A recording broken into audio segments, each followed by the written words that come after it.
আসলে আমার সামনে খুব বেশি মানুষ থাকলে কথা বলতে একটু ভয় লাগে। আর যখন দেখি যে আমার কিউতে আরো এত বড় বড় মানুষরা আছে তখন আরো বেশি ভয় লাগে যে কি ভুলভাল বলে যাব, যে তারপরে এসে তাদের কথা শুনে মনে হবে আমি অনেক ভুল কথা বলে ফেলেছি। কিন্তু যাই হোক, প্রথমত আমি রিমার্ক ফ্যামিলিতে জয়েন করতে পেরে অনেক বেশি খুশি এবং সত্যি বলতে গেলে অনেকদিন ধরেই রিমার্ক ফ্যামিলিতে আছি এবং এটার জন্য আমার মনে হয় যে এই মধ্যে একটা থ্যাঙ্কস পাই আমার থেকে সবার আগে।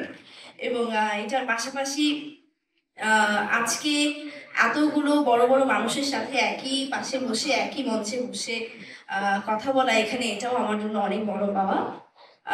আমি যদি খুব সহজ ভাষায় বলি যে রিমার্ক আপনজন এই কথাটা আসলে আমার কাছে কি, আসলে ব্যাক স্টেজে যখন আমরা গল্প করছিলাম, আমি মিম আপু পূজা আমরা যখন গল্প করছিলাম তখন আমরা ডিসকাস করছিলাম যে আসলে আমাদের আপনজন কারা কিংবা কে। তো আমার যেহেতু এই ইন্ডাস্ট্রিতে অনেক বছর, তো আমি আসলে দেখি ইন্ডাস্ট্রির প্রত্যেকটা মানুষই আমার আপনজন, প্রত্যেকটা মানুষই আসলে আমার সুখে দুঃখে এত আমার পাশে থেকেছে সবসময় এবং এখনো থাকে।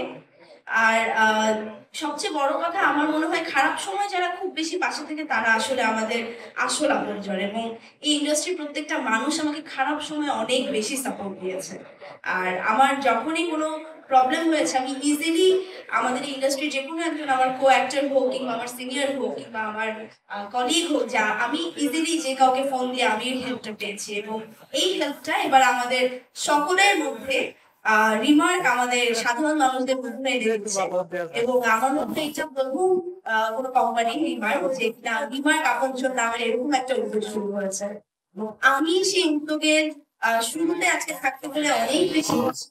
এবং আমি আশা করছি যে আমরা খুব ইজিলি আমাদের আপনজনদের কাছে এবার পৌঁছে যাব। এবার সাধারণ দর্শক এবং সাধারণ মানুষ রিমার্কের সাথে সাথে আমাদেরও অনেক আপনজন হয়ে উঠবে।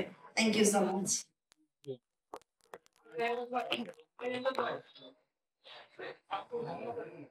অনেক অনেক ধন্যবাদ দেখিকে। সে বলছিল যে এত মানুষের সামনে কথা বলতে একটু নার্ভাস ফিল করে, কিন্তু কথা শুনে সেটা মনে হয়নি। খুব চমৎকার বলেছে।